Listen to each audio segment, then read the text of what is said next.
Another way to add more interest into a 1-4-5 progression is to use all dominant chords. It kind of makes it a little bit funkier, a little bit more of a blues sound, and it's a nice color for that type of music. I'll give you some examples. Let's start off in the key of C. So I'm going to play my C chord, but I'm going to make it a C7 chord, right? By putting my pinky down here like we did earlier. So that's my 1 chord, or we might call it a 1-7 because it's a C7. Then I'm going to go to my 4 chord, right, which is an F.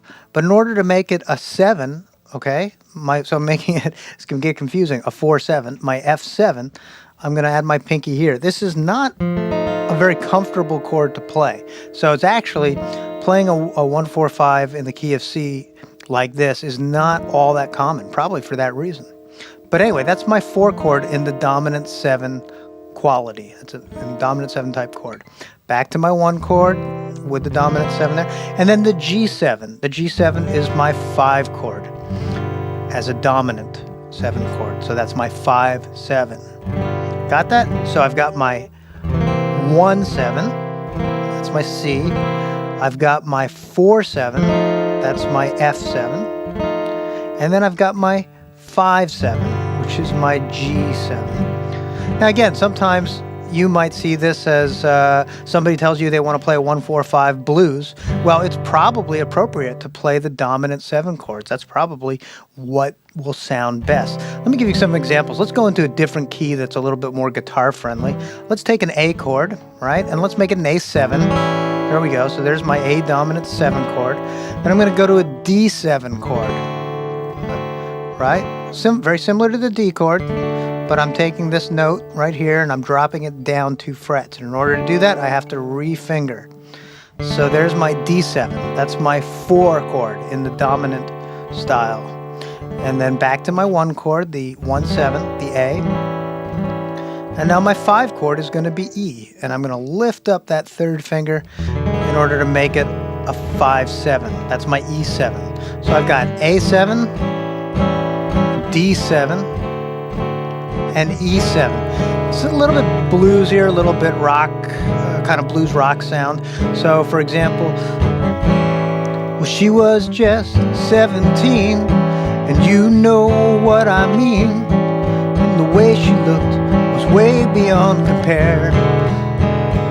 So you can see how that works in the song like I Saw Her Standing There. And earlier, when we were talking about using it in a different key that's uncomfortable, the key of C was uncomfortable, I might use bar chords instead. So let's take that C bar chord, going back to the key of C, making it a C dominant 7. Then my 4 chord will be the F dominant 7, right? Just lifting my pinky off in order to make that bar chord a dominant 7. C7 is my 1-7 chord. And then my 5 chord here is a G7. Well, she was just 17, and you know what I mean, and the way she looked was way beyond compare. Now see, I'm using bar chords because in the open position, it's not a comfortable way for me to play in that key, but it is a little bit better for my voice. The actual song, I believe, is written as a 1-4-5 in the key of E. So the 1 chord would be an E7, the 4 chord would be an A7, and then the 5 chord would be a B7. But I'm going to show you something that guitar players use more commonly in this type of situation. Instead of playing the B7, we'll often switch to a B9. It's a little bit richer sounding. It's a really great guitar chord, the B9. We use in a lot of blues and funk. So I would use an E7, an A7, and then the B9. And the way I'm playing that is with my 1st finger on the 1st fret, 4th string, 2nd finger on the 2nd fret, on the 5th string, and then I'm flattening my 3rd finger, rolling to the side there to cover the first 3 strings, 1, 2, and 3 in the 2nd fret. That gives me my B9, and I can slide that up a half step to a C9, up the whole step to a D9. It's a great chord. I'll show you a little bit more with that in a second. But going back to our song here, well, she was just 17, and you know what I mean, and the way she looked was way beyond compare. So you can see how that looks. A little high for me to sing in that key. but you get a sense of how I Saw Her Standing There works in the key of E.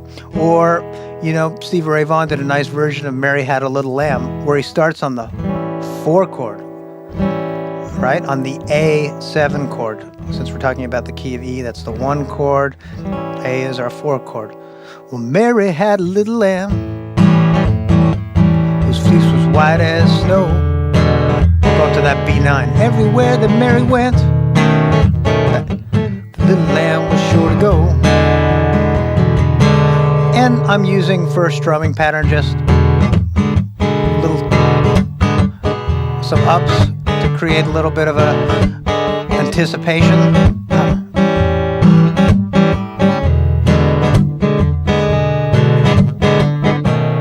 Nice B9, A7, 4 chord, and back down to my 1. So there's something to think about. And if we take our E7 chord here and play it higher up, kind of like an E bar chord, right?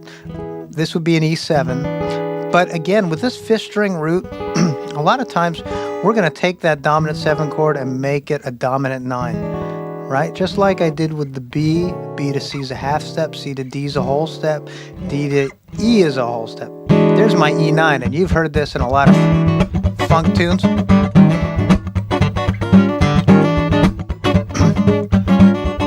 James Brown uses it a lot, and for example, using a 1-4-5, here I'll use my E9. The 4 will be, I'll use a bar chord, A7, right? Lifting my pinky off to make the dominant 7, E9, and then B7, 2 frets higher than my A7. This is my 4 chord, up a whole step to my 5 chord, and back to my 1 chord. All dominant style chords.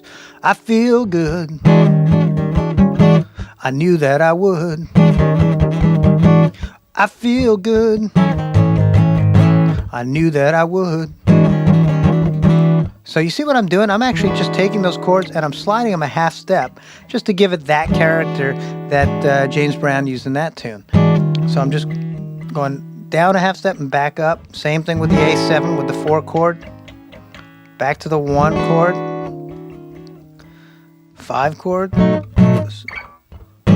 So that's another way to build a little bit of character by pushing into the chord from the fret below. Can also do it from above if it sounds right, depending on the song. And you don't have to do it at all. You can do songs like, well, I heard about loving, saw through the blind. My baby loves it where the sun does shine. Well, she's my sweet little thing. Well, she's my pride and joy. Well, she's my sweet little darling. I'm a little lover boy. Pride and Joy. It's a great song Stevie Ray Vaughan made famous amongst others.